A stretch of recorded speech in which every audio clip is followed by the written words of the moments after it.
I'm Ben Weingarten. I'm Emily Jashinsky. I'm Josh Hammer. And I'm Rachel Bovard. And this is NatCon Squad, where common good and common sense meet. NatCon Squad is produced by the Edmund Burke Foundation, the home for national conservatism. Subscribe now on iTunes, Stitcher, Spotify, YouTube, or wherever you get your podcasts. We've got 4 diverse and meaty topics, I think, to dive into today. And we're going to kick it off with Rachel, who will be discussing PayPal's latest foray into the misinformation policing game, which they then walked back. Josh will be talking about Judge Ho and several other judges' broadside against Yale Law School. Emily will be discussing recent revelations regarding what DHS Secretary Mayorkas knew about the purported whipping of migrants that turned out to be false and what he was saying to the media at the time he knew the truth of the situation. And then I'll be talking about the FBI's targeting of pro-lifers while pro-abortionists continue to get a pass. So with that, let's turn it over to Rachel first. Yeah, so in your slice of dystopia for the week, we're coming back around to PayPal, which I think I may have talked about a year ago, because a year ago, PayPal announced it was partnering with the Anti-Defamation League and a host of nonprofit groups it wouldn't name to police the ideology of its users. I did a whole monologue about this when I was guest hosting Hill TV's Rising, because to me, this was a huge indication that PayPal was about to weaponize the financial system and kind of foreshadow a lot of what we'd seen as small incremental steps from the major banks. It was about to take this to a whole new level. And PayPal, as you know, I think people don't realize how dominant PayPal really is. It's the world's biggest non-bank lender. It owns Venmo. Tons of people use it as a primary transaction point to cash their checks. 31 million small businesses use it to facilitate their small business. So it's not, a small group that we're talking about. So PayPal upped the ante last week by a little known provision in their user agreement saying, oh, by the way, if you engage in what we deem to be spreading misinformation, we will debit $2,500 from your account. So basically, they will steal your money if you violate their term of misinformation, which of course is ill-defined. Now, there was a huge outcry about this, and PayPal announced it was walking it back.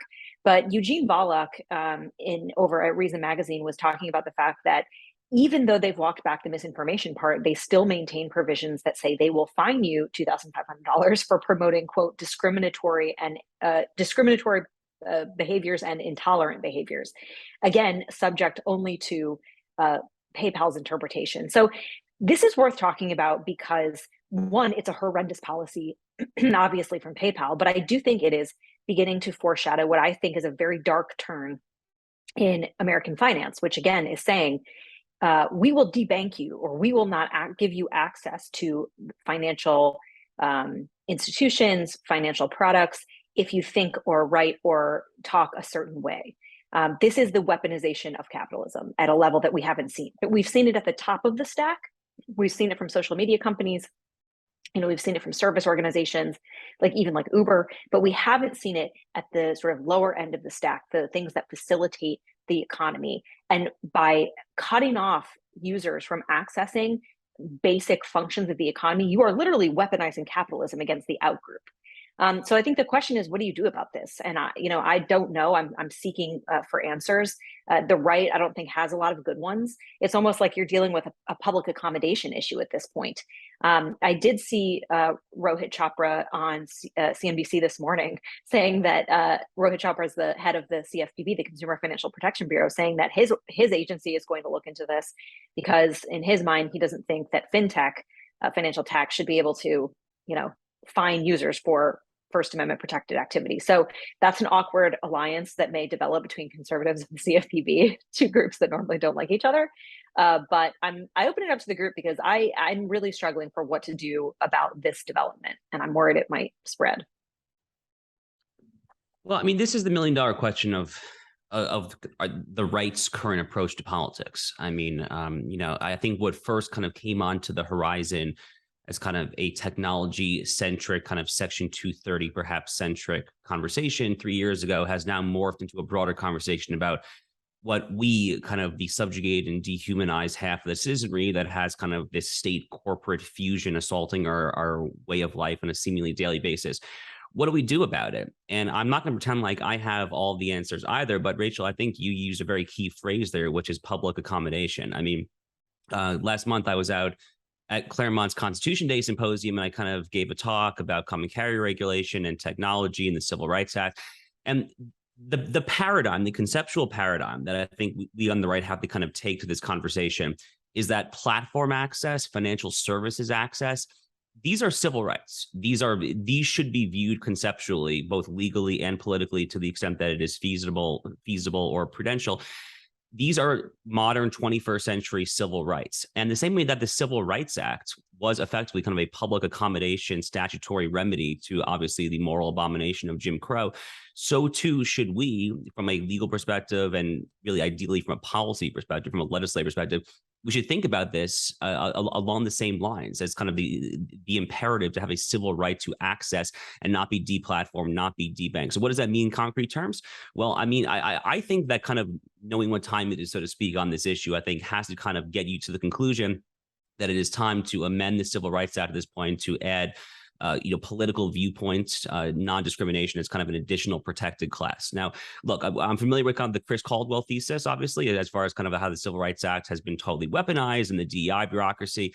The problem is that we live in the real world, and there's just no putting this genie back in the bottle. So I think at this point, what the best that we can possibly hope for is trying to use this existing edifice and at least make it so that our own people are not kind of subjugated and not just kept out of the basic means and channels of commerce and technology. And then common carrier regulation is, of course, kind of a natural kind of corollary to that as well. But I think those are the two ways that we have to approach this particular conundrum. I don't particularly want to hear about how Lina Khan is a Marxist in the face of challenges like this, because guess what else PayPal owns? Venmo. This is how consolidation has given them the hubris to behave like this. And we see the same thing over and over again, whether it's with Facebook and Instagram, whether it's with Amazon. The reason that they are so hubristic, we can talk about all of the social factors, but consolidation has given them the cover they need to bulldoze our culture with their ideology. Otherwise, they would have to be way more responsive to market forces. And yes, the media pushes consumers to ignore or conditions them not to see these as problems. There's no question about it. But at the same time, consumers do still have power. And I think that was telling when you saw PayPal, at least publicly, try to walk it back. The only reason they did that is because there was huge uproar. And that means there are still market forces for corporate America to be responsive to. I think they're starting to realize that. You can see some of it with like Larry Fink and BlackRock and Jamie Dimon, the way that they're kind of talking about these issues, at least publicly. It's signals that they're worried about something, and they're worried about something in the consumer base. And maybe they're worried about Republicans taking business away from BlackRock and with certain state contracts, whatever it is. But that means consumers still have some power. So that's the good news. But I think, to everything Josh and Rachel just laid out, that is going to mean prioritizing people like Lina Khan's stances towards capitalist, the excesses of capitalism and corruption in corporate America over some of her different downstream ideologies, and that's not to say those aren't concerns, and you shouldn't be watchful of where those are creeping into an agenda, but saying, hey, I'm not so concerned about Lina Khan, Lina Khan's cultural conservatism or cultural progressivism, if her job is going to be breaking up this insane consolidation. And one final point, there was one of the dissents in the Paxton net choice case was super interesting. Said basically none of the law that we established in late 19th century, early 20th century applies neatly here. Like even the common carriers, I think that's very true, and I understand dissenting on those terms, but it means we're coming up with what that looks like, and that's not a simple, easy process. But Republicans can't just pretend that it doesn't exist, and that anything that tries to grapple with it is Marxism and is aiding and abetting the Marxist agenda of Lina Khan. So I'll toss it to Ben on that. Just narrowly on PayPal itself, it is worth noting, as Eugene Volokh pointed out, that still under the user agreement, PayPal says this: you may not use the PayPal service for activities that relate to the promotion of hate, violence, racial or other forms of intolerance that is discriminatory, or the financial exploitation of a crime. Think about how the regime would define those terms: promotion of hate, violence, racial or other forms of intolerance, when they've cast half the country as semi-fascist, etc. And I think to that point, it's worth noting here, I mean, first, PayPal even considered putting this language in, okay? So even if they didn't mean to put it out, even if it wasn't the formal policy, they had thought about it, which likely means that everyone else in the financial services industry has thought about including analogous language just like this that could lead to the debanking en masse of people or the penalizing of people to the tune of potentially millions of dollars, because you're talking about here $2,500 per violation, not just $2,500 per violation. So this raises the scepter of the idea that anyone could debanked if they hold the wrong ideas.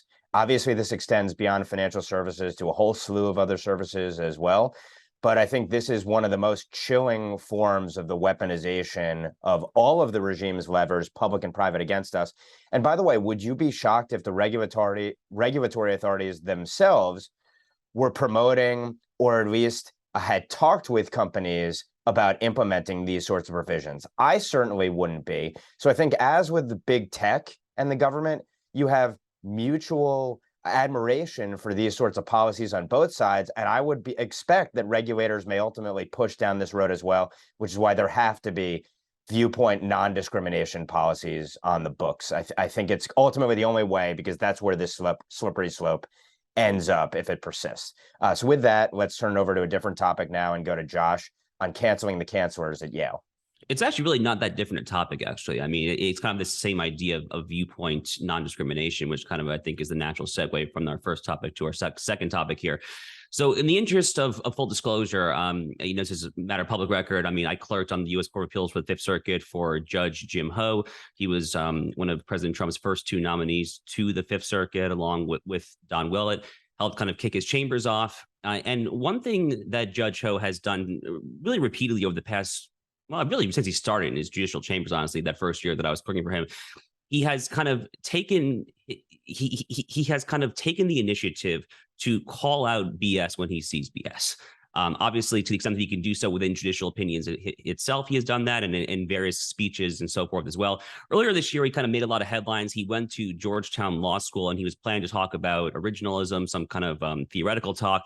He kind of switched at the last minute and kind of decried Georgetown Law School while speaking at Georgetown Law School for the way they handled the Ilya Shapiro controversy. And his most recent talk, he was giving a talk at the Kentucky Federal Society conference maybe 2 or 3 weeks ago at this point. And he basically announced that he is starting a new policy where he will not hire clerks from Yale Law School. Current Yale Law students are not to be affected. So this is only for kind of future matriculants there.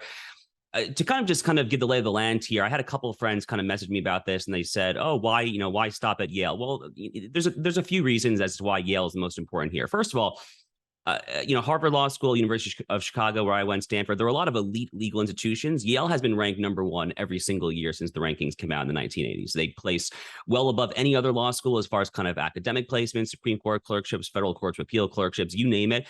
Yale is, I think, pretty indisputably on paper the most quote unquote elite legal institution. Second of all, and more to the point here, Yale has probably been canceling and shouting down speakers at a rate that surpasses any other top tier institution. So my alma mater, University of Chicago, I think has actually been relatively unscathed. Not totally. I was actually personally there in April 2019 to see Eugene Kontarovich be shouted down when he was giving kind of an anti-BDS talk. But with some dispensations aside, they've been generally pretty good. Harvard, actually, to their credit, has been generally pretty good as well. Yale has not been. Yale has just last year, they had a talk or a debate like on free speech and religious liberty. They shouted down. 11th Circuit Chief Judge Bill Pryor had a talk protested. They've been horrible on this. Yale's also the only other elite law school, by the way, and you can connect the dots here, that does not even have a single right of center constitutional theorist whatsoever. There was really no right of center professor there. So Judge Ho announced this policy, and Aaron Sabirium of the Washington Free Beacon then reported that 12 judges, both district court judges and courts of appeal judges combined, told him that they would join Judge Ho in announcing they would not hire future law clerks from Yale Law School. The idea here, of course, is to kind of force change at Yale Law School. Judge Ho, I think, is well aware that one person cannot do this. So I think it's very important that these 12 judges now go on the record and go and publicly announce that. Judge Lisa Branch of the 11th Circuit, who's a fantastic judge herself, to her immense credit, did go on record. She told Nate Hochman of National Review that she would be publicly joining, quote, her friend Jim Ho in announcing this boycott. So the broader point here, to kind of take it out of like the legal weeds here, the broader point is how we on the subjugated right, how should we deal with the cancelers, with the boycotters, the people who want to kind of, nuke us out of existence here? And I think canceling the cancelers is one obvious possible remedy here. I mean, this is kind of just, I don't want to like distort Judge Ho's message too much, but my own personal take on this is kind of like a basic kind of application of the whole kind of rewarding friends and punishing enemies distinction that we talk about within the confines of prudence, within the confines of the rule of law and so forth here. And it's worth noting that there's no ironclad reason why this necessarily must stop at Yale. But again, the idea here is that because Yale punches so far above its weight, as far as kind of all the various prestigious rankings, as far as law school, is that if you can possibly get enough critical mass to then seek and effectuate change at Yale Law, then all the other institutions will, in theory, follow at least a little bit there. So there's kind of a lot that I just put on the table there. We talk about kind of Yale in particular, kind of the broader kind of canceling the cancelers. I just be curious for your guys feedback on that.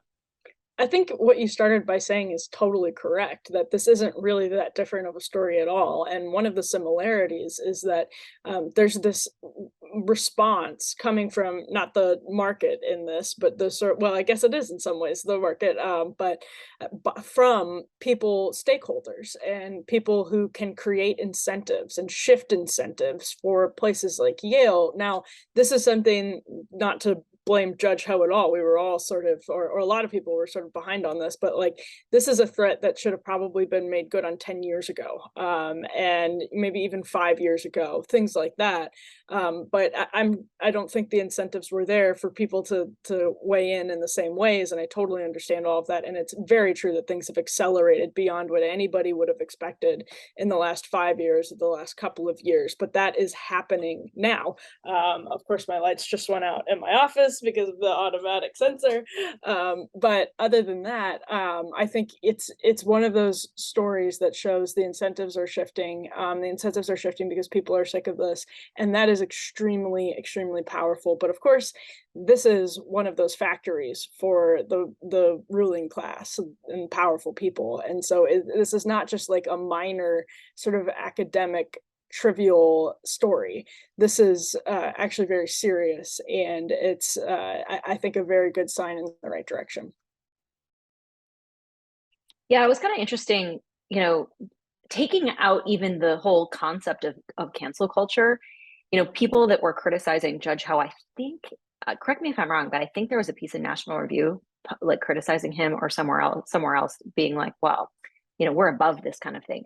But at the end of the day, if you even look at the comments from other judges that Aaron interviewed, and Aaron Siberian's reporting on this, what they're saying is not just, we oppose the type of speech culture that's at Yale. They were also saying like these Yale engaging in this kind of behavior, and the administration not tamping it down and almost egging it on in certain cases, is creating bad attorneys, right? Like, we don't want to hire these people, not just because they're like free speech crazies, they don't believe in speech at all, but like they're not getting a full rounded legal education, and they're not prepared to walk into the legal arena, in which case where you can't just like cancel the person across from you, right? You can't say I'm triggered and I'm harmed and leave the courtroom. Like, that's not how it works. So I think there's also just a case to be made that, like, in addition to all of the speech issues, Yale's creating bad people who are not capable of managing the legal profession. But to Emily's point, like, this has been the pipeline for them to manage the legal profession. So I think it's a very brave stance by Judge Ho and others, one that I hope, and I'm glad to see emulated from other judges, because at the end of the day, wokeness isn't just like ruining America. It's also creating bad intellectuals and people that are bad at their jobs. So I think we also have to, and so from that perspective, this isn't cancel culture at all. It's just simply saying, I don't want you because you're not qualified. Well, the only thing I'd say is maybe it's advantageous if it's creating bad intellectuals and bad lawyers, but for the fact that some of them will also matriculate to become judges as well. So that's the unfortunate aspect of this. But it could create a competitive advantage if all the elite institutions are creating the most non-elite in practice. But setting that aside for a second, I think it's worth noting, and this speaks to the point of knowing what time it is.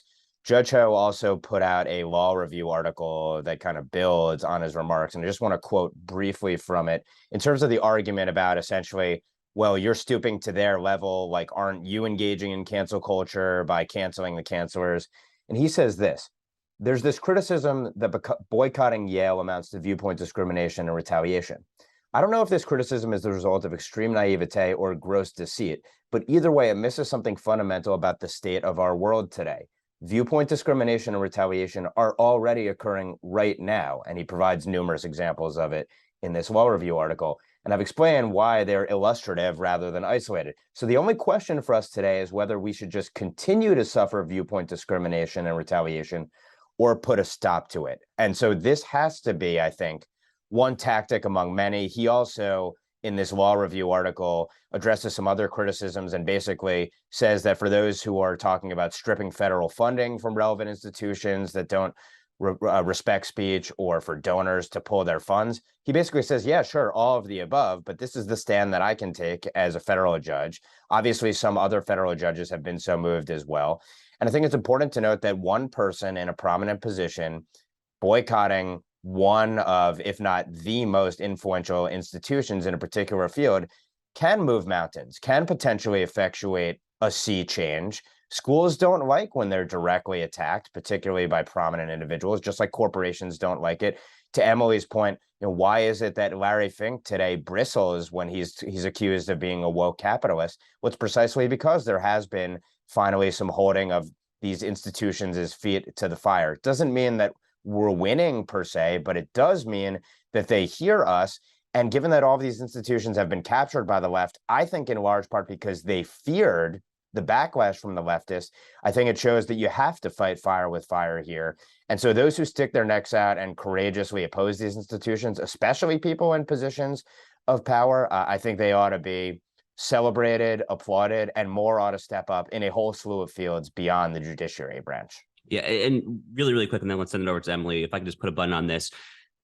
This is going to fail if only Judge Ho and Judge Branch are the only two on the record judges here. So in order for this to actually succeed, if by chance you're an Article 3 judge listening to NatCon Squad, come out please and join Judge Ho and Judge Branch. But Emily, over to you.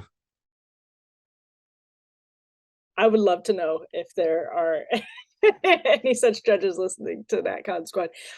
So there's a story that actually just came out today as we're taping this from Bill Mulligan of Fox News, who obtained actually something that the Heritage Foundation obtained. Speaking of people sort of deciding, the moment demands more of the conservative movement, obtained via Freedom of Information Act evidence, an email that shows Mayorkas, our DHS secretary, was aware that Alejandro Mayorkas was aware on the day that he called the images of the Border Patrol agents allegedly whipping Haitian migrants in Del Rio, Texas, horrifying.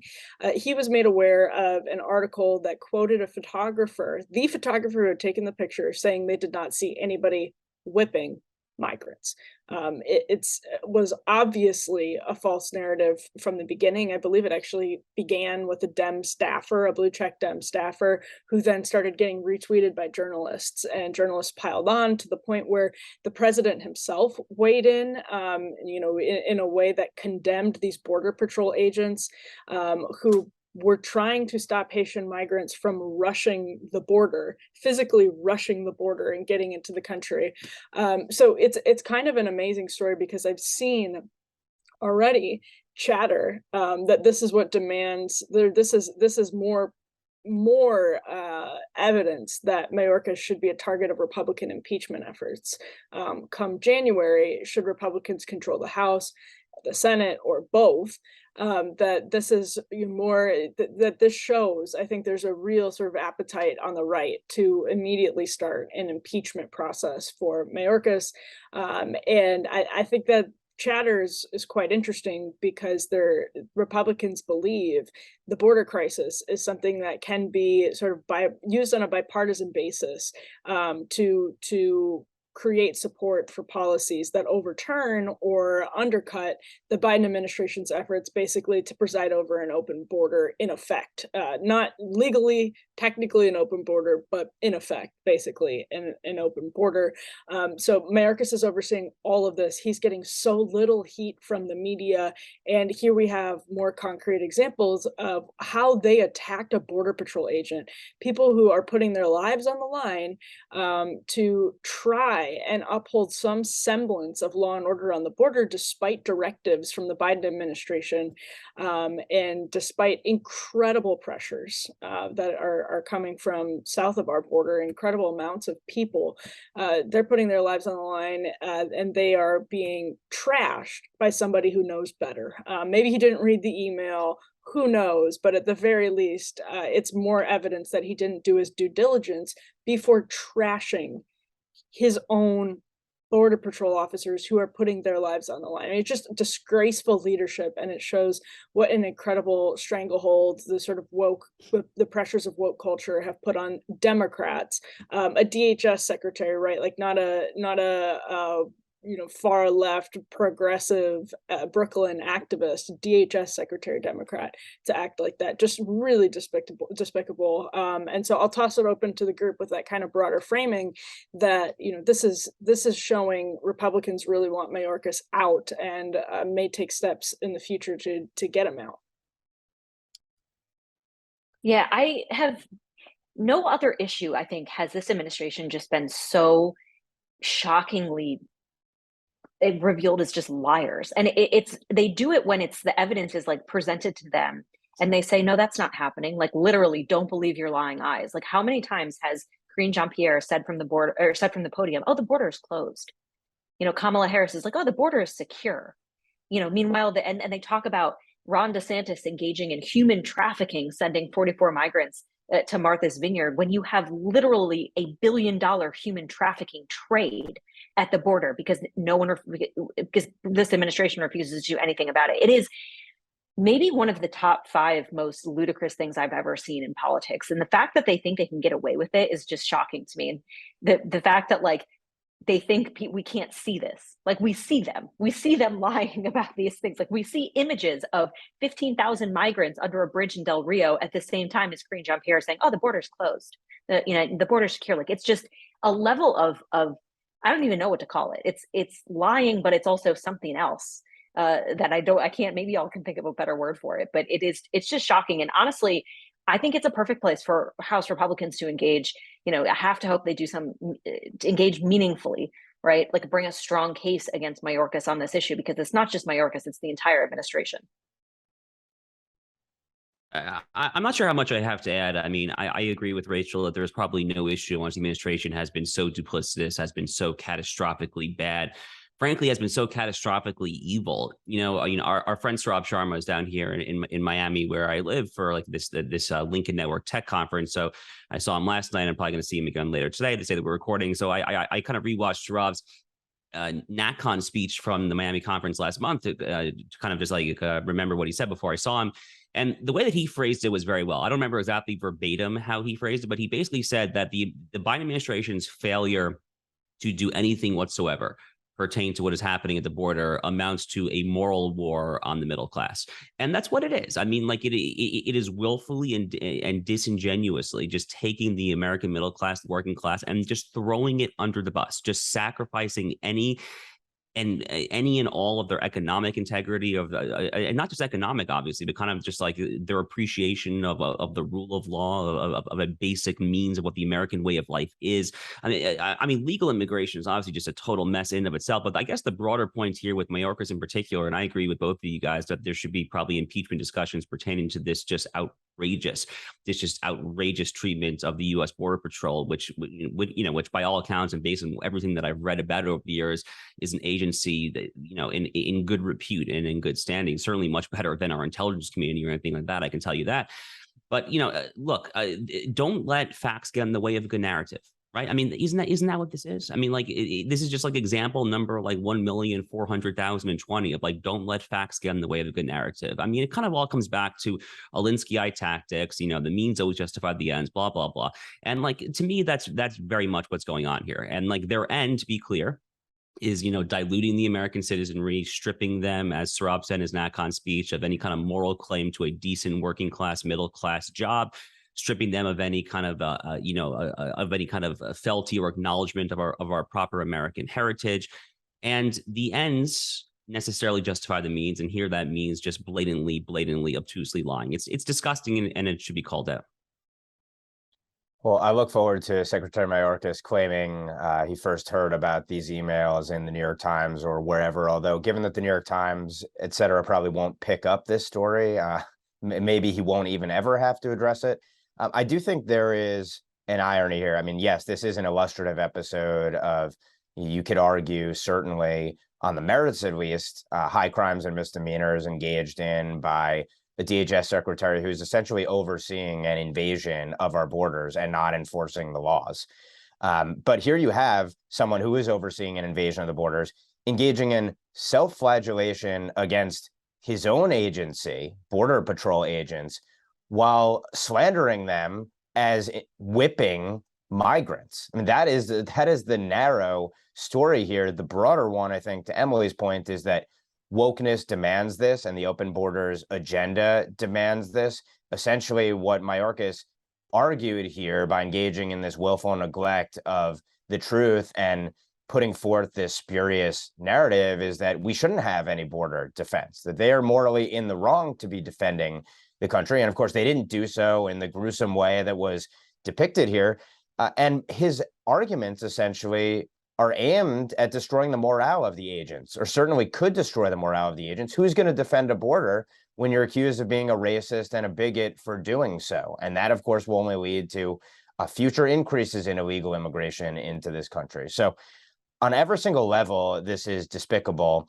I will say, and maybe this is something that we should broach in a future episode, the notion of impeachment. Obviously, you had multiple impeachments of the prior president. Is impeachment the remedy that Republicans should be using as the best way to gain accountability for these officials? And do we think that Republicans will actually win the public discourse war on impeachments? I've seen articles out there suggesting that Democrats are kind of licking their chops at the notion of Republicans engaging in impeachments in the next 2 years, should they take the House and or Senate. Maybe it's something that's worth talking about, fleshing out a little bit. What are the lessons of past impeachments, and is this a remedy that Republicans ought to pursue for a whole slew of individuals? I would assume we'd probably be all think, and Republicans have certainly discussed it when it comes to the subject of our next segment, which I'll jump into when it comes to the Attorney General of the United States. And so to that end, let's jump into it, and we might have a little extra time that we can discuss these matters in parting thoughts. I want to talk a little bit about the burgeoning argument that I think is substantiated by what we've seen, that there's a double standard being engaged in with DOJ and FBI in pursuing pro-lifers while taking a completely hands-off approach to those who are pro-abortionists. And there have been a couple of very high-profile cases that have really illustrated this of late. The first being that of Mark Houck, who is a pro-life activist, a father, I believe, of 7. He faces a 2-count indictment for allegedly twice assaulting a man. Now, his attorneys claim that the purported injury that he inflicted against this individual, who was, I believe, escorting someone to an abortion clinic, was that he needed a Band-Aid. That individual claims he did require hospital care. However, the fact of the matter is that by all accounts, there was an altercation that Houck engaged in with an abortion clinic volunteer, actually, in this case, who got into a spat and apparently had been harassing verbally Houck's 12-year-old son. So they got into an altercation, and he allegedly pushed this man down after telling him to lay off his son. Local officials at the time refused to bring charges against Houck. So the charges are being brought now by the DOJ a year later against this individual. Now, the scandal over this has intensified for a couple reasons. First, the show of force that federal authorities engaged in. Reportedly, 15 police vehicles and 20 law enforcement officers, including many with ballistic shields, guns, and a battering ram, descended on Houck's home to detain him. Also, it's been revealed by several Republican senators that his attorney from the Thomas More Society had informed the assistant U.S. attorney that he would accept summons on Houck's behalf and that Houck would appear voluntarily prior to this raid on his home.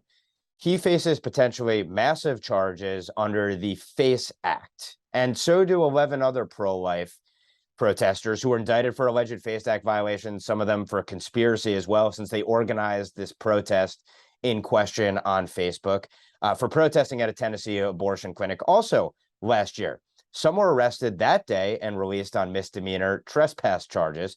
According to video evidence from the protest that they engaged in, these Christian pro-lifers spend most of their time peacefully praying, singing, and crying in the hallway leading to this facility. This conspiracy suspects face up to 11 years in jail and fines up to $250,000. Tucker Carlson interviewed one of them whose house was raided by FBI agents. Others had their houses raided by FBI agents armed to the hilt.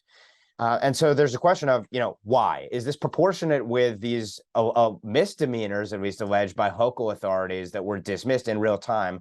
But then a year later, these individuals are now indicted by the feds under the FACE Act and facing very serious charges here. Also, on a smaller note, there was an individual outside a Planned Parenthood center in St. Paul who was questioned by FBI agents over an alleged altercation months back as well, for which charges were not brought.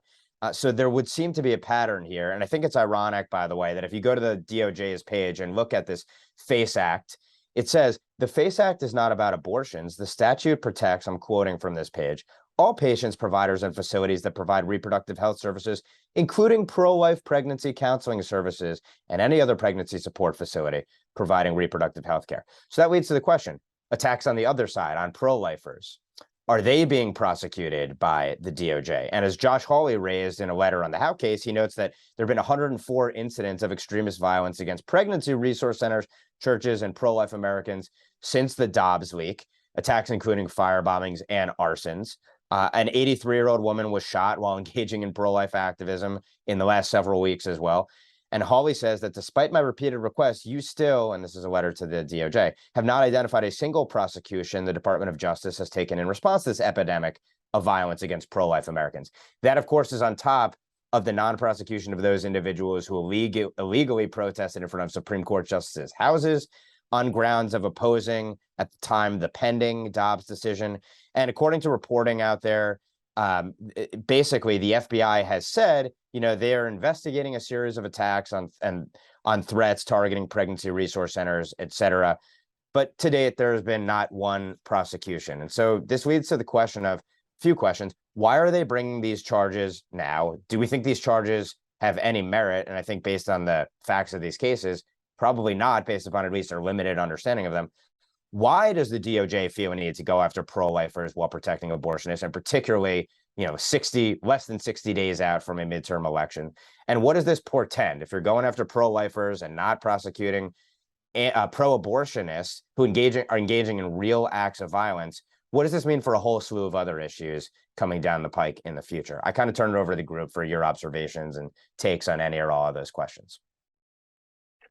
Well, I think it's pretty obvious that the DOJ, at least on this issue, is sort of in the thrall of the abortion lobby. I mean, this seems to be, at least to me, a response to the Dobbs ruling, right? The DOJ and Merrick Garland and the Biden administration saying, the Supreme Court's going to, give states the ability to decide their own abortion policy, then we are going to performatively arrest people for minor, impossibly minor violations of the FACE Act, which Josh can correct me if I'm wrong, but basically says you can't impede people's access to an abortion clinic. And if you saw the video, I think it was one of the 11 people that was arrested recently by DOJ. If you saw the video of what they were doing, they were literally singing hymns in front of an abortion clinic. Like it was so, you compare that to like the car dealership on fire and, you know, DC that burned for 3 weeks in 2020. And it's just, it boggles the mind, and it's frankly insulting to people, I think, to say that this is a crime worthy of armed guards and flak jacketed DOJ or sort of FBI people showing up at your door, and one is a peaceful protest. I mean, it's absurd. It's ridiculous. And the last thing I'll say too is it's ridiculous how the corporate media has covered this, because I've read so many stupid stories about how Merrick Garland is so loath to politicize the DOJ, and he's been thinking very carefully as he's about to freaking indict Donald Trump and is arresting peaceful pro-life. Like again, it's like, I can't even fathom how stupid it is to live in this moment, because people are just telling you to believe things that are just facially untrue. I mean, but overall, this is a terrible, like, the DOJ has been so politicized beyond recognition. I think it's going to be hard to get it back. You know, I say, go ahead, Emily. Like, super quickly, I just find this absolutely terrifying. That's pretty much all that I have to say. Like, this is extremely frightening. And if you don't see similar pushback that we mentioned from people like Judge Ho, from people like, gosh, Larry Fink, then this is the kind of thing that just steamrolls everyone, and has, like, this is one of those things that is genuinely very, very frightening and needs to be pushed back against so strongly by Republicans, because this is basically how it ends. Look, I mean, I don't think we should forget that in the aftermath of the Dobbs abortion leak, which, by the way, we still don't know who leaked that, which is kind of an independent ancillary topic. Maybe I'll come back to that in final thoughts in a few minutes, actually. But if you go back to those weeks in May after the opinion was leaked, you know, the fire bombings started. The fire bombings of the pro-life pregnancy centers all across the country started. There was one in Madison, Wisconsin, if I recall. I think there was one in upstate New York and Buffalo, New York. We covered it on this very podcast. And at the same time that the Department of Justice was completely silent, Merrick Garland and all of his flunkies and acolytes, apparatchiks, were totally silent on the fire bombings, these acts of wanton violence, of bloodlust against pro-life pregnancy centers. At the same time, he was openly and nakedly defending the so-called free speech rights of those to go right outside the homes of the justices and try to nakedly intimidate them in direct violation of another federal statute, you know, that our friend Mike Davis pointed out back around that time. There was a direct statute on the books. I don't remember the exact citation, 18 U.S. Code something, but there was a direct law on the books to prohibit people from literally trying to intimidate Article 3 judges and justices to change their mind on a case or controversy before their court based on this sort of tactic. So, you know, to put it mildly, this Department of Justice is transparently not committed to upholding the sanctity, the neutrality of the rule of law here. The broader point, and, you know, kind of the edgier point, I guess, and it's something that I've certainly been kind of hammering for a few years now, is that what I just said, this idea of like a truly neutral rule of law, is probably just a liberal fantasy, you know, for left liberals and right liberals alike. You know, I hate to be kind of the bearer of bad news here, but it is virtually impossible to necessarily try to kind of independently kind of choose to enforce certain statutes, and you're balancing obviously with the scarcity of resources. How many line prosecutors do you have? What is the worst possible offense? Now, this DOJ has been as bad as I have ever seen. I mean, truly. I mean, Merrick Garland, I think, is even worse than Eric Holder in this respect, and that's really saying something, going back, you know, as Ben has written for Newsweek and many other places, going back to the critical race theory uprising in the October memo from last year, 2021. But looking forward for the next time Republicans retake power, they cannot and should not forget what the left is doing here. And what I mean by that is that, again, within the bounds of kind of, you know, the take care clause, your oath to kind of uphold and defend the Constitution within the confines of basic norms of prudence as well, we should be doing more or less the same thing. And what I mean by that is basically trying to protect and secure the rights of the deplorables, the dehumanized, subjugated people who are being stamped out from this state corporate fusionist tyranny all across the country. And we should be seeking some sort of retributive measure for the next time we take power, if nothing else, to rebalance the pendulum from being as wildly off skew as it is. I mean, again, Abigail Schreier had this Substack post months ago that we discussed on this podcast, where she basically came to that same conclusion. She basically said, if nothing else, to try to rebalance the scales here, some sort of tit for tat engagement is warranted. I think the context for her was Ron DeSantis versus Disney, if I recall correctly.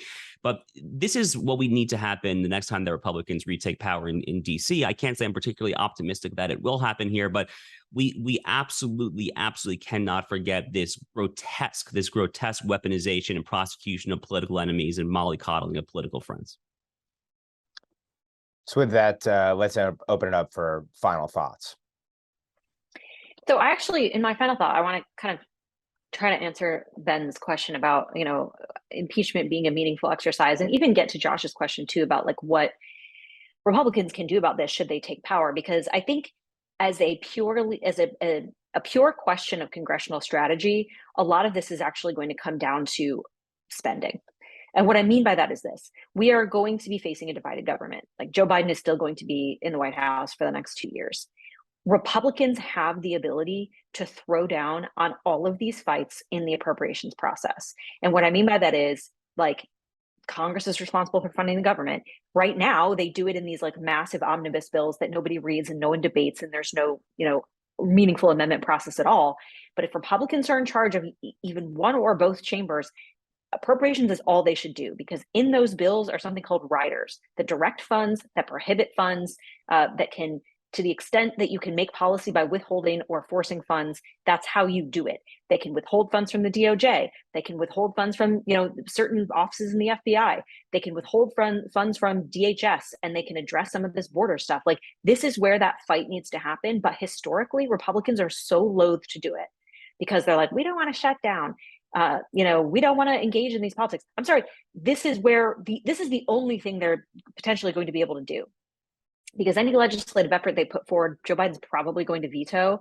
And so this is where the fight needs to be. So if so much of this policy is just blindly passed by Congress and not given a second thought because they back these omnibus bills up against Christmas or up against the August recess, this is where the fight has to be. Appropriations should be all they do, and every Republican office should be prepared to address these problems via this process. And if they're not, like if they're just going to do an impeachment process, it's fine, but it's very showy. They can actually get stuff done via this process. They just have to be willing to throw down and do it. So I have been talking to everyone who will listen to me about an appropriation strategy. And so I'm now using this venue to talk about it as well. Yes, Rachel, nobody doubts that you've been talking to anybody who will listen to you about an appropriations process. No, I think that's an interesting point, because my final thought is basically just about incentive structures, because this is what has gone through the course of the entire conversation we had here today. And oddly enough, I was reading Facebook's plan for Meta on the Meta website. I guess Meta's plan for Meta on the Meta website. And it's about how they're launching Meta for Microsoft Teams. Right, they want to integrate it within like the next year or two onto Microsoft Teams. They're working on Zoom integration. They're bragging about all of this in a press release. The incentive structures need to be such that this is a dud with consumers, that this is a dud with employers. And it's the same thing when you start rounding up pro-life activists on very, very, very thin and dubious allegations and charges. The incentive structure needs to be that would blow you out of contention for promotions, for elections, for any of that kind of stuff. And that's, I think, what we're seeing shift. And we don't know how durable it is yet. We don't know if this is something that continues on, but that's why it needs to get harder and stronger. And that we will start to see in January if the Republican Party has sufficiently shifted since 2020 to the place that it needs to be. So I said that I would probably talk about the Dobbs leak, but I think I'm actually going to shift gears here. To be clear, we need to find who leaked the Dobbs opinion. I feel like I'm one of the last people who remember that there was this catastrophic leak. I mean, where's the whole norms crowd, right? I mean, the whole norms crowd. I mean, unbelievable. All right, but I do want to talk about something unrelated. So Rachel and I this past weekend, we're out of the Restoring a Nation conference in Steubenville, Ohio. I want to just flag one thing. I'm pretty sure the videos from this conference are going to be public. I want to flag one thing that J.D. Vance said in what I thought was his really excellent keynote address that the Saturday evening at that conference. And one thing that that JD said in his remarks was, I think he was reminding the audience there, was reminding kind of, all of us and kind of the so-called new right really kind of at large, that while co-optation of our project into kind of a fusionism 2.0, that co-optation into the so-called dead consensus that famous March 2019 First Things Manifesto, I think so eloquently decried, that while that co-optation is a real threat, the very nature of building coalitions, the very nature of of building anything that is meaningful and sustainable and durable necessarily entails making political allies and friends who do not necessarily agree with your take on literally every single issue under the sun here. And again, while we need to be wary, as JD said in this speech, of kind of this entire kind of project between kind of NatCon and Claremont and, the political economy stuff from American Affairs, American Compass, while we do need to be very, very, on guard, we need to be very, very, very careful of not just all this just disappearing from the face of the earth. I mean, the 2016 election was like a real thing. I mean, like Trump's changes to the GOP paradigm, and tapping into the voter base on trade, immigration, foreign policy, and so forth. This is a real thing. But we have to be willing, I think, to kind of get along a little better with those of us who properly express skepticism of the status quo ante, of kind of the dead consensus that First Things piece famously referred to. And, it was just really well said. And I'm really, really proud of JD Vance for saying that. And I look forward to this video being public so that all of us in kind of the broader new right space can kind of hear it from him himself. So I'll put a bit of a capper on my segment and then talk about kind of the broader implications of it. It's worth noting also that we got a revelation this week regarding the FBI stemming from the beginning of the Danchenko trial, which we've talked a bit about in the past, that Christopher Steele, the man behind the infamous dossier or dossiers, was offered up to $1 million by the FBI to corroborate his lurid, asinine, absurd conspiratorial claims about Donald Trump's purported treasonous collusion with Russia. So that was our FBI in 2016 offering him up to $1 million. And then, of course, as we know, they paid Danchenko, his key subsource behind the dossier, to be a confidential human informant, to take him out of play and to protect the FBI itself from the fact that that dossier was really at the heart of the entire Russian collusion probe, and that if the dossier was false, the whole probe shouldn't have existed. It was the ultimate fruit of a poisonous tree. So just in the annals of FBI, DOJ corruption here and a double standard in their pursuit of ideological wrong thinkers, that was the first massive example, I think, that we've seen from this regime that has cast a million assaults on wrong think in this country, although obviously it predates 2016 as well. And I think the attacks on pro-lifers protecting abortionists, I think shows now that you can rattle off a handful of issues now where, whether it's federal authorities, massive corporations, social media companies, schools, or any other institutions of power, any or every lever of power is being used, oftentimes with these institutions colluding with each other, to oppose those who dare challenge radical gender ideology, environmentalism, CRT, COVID, now abortion, election integrity, and I'm probably missing some other issues there as well. Certain stances that one might take on foreign policy or national security might also get one thrown in the digital gulag or worse today. And so I think what this illustrates is the task for particularly politicians, because while everyone fights like hell in civil society for our positions and to try to beat the other side or win over the other side here, ultimately, there have to be protections for those who hold dissenting views on any of these issues, because there are going to be a million sacred issues for the left, ultimately, and you're not going to be able to dissent on any of them. And not just the left, of course, but our uniparty establishment. So the first task to Republican lawmakers, and if there are any Democrats still out there, and I don't think there are, especially after you look at Tulsi Gabbard's leaving of the movement yesterday, or this week, rather, the fact of the matter is there need to be defenses for those who dissent here, or you have no country. And then just creating that space for dissent, that is the only thing that will enable ultimately a triumph and some form of refounding of this country. It's the only way. So once again, this points to the fact that one has to know what time it is. One has to expect that it won't just be PayPal potentially dinging people for misinformation. It can be every financial institution, every single web service provider, every single service that we use potentially can be weaponized and probably will be weaponized against us. So it's incumbent upon those who believe in defending some semblance of the American way of life to come up with a defense now, not tomorrow, but right now. So on that note, on behalf of Josh, Emily, and Rachel, thanks for tuning in. I'm Ben Weingarten. We'll see you at the next NatCon Squad.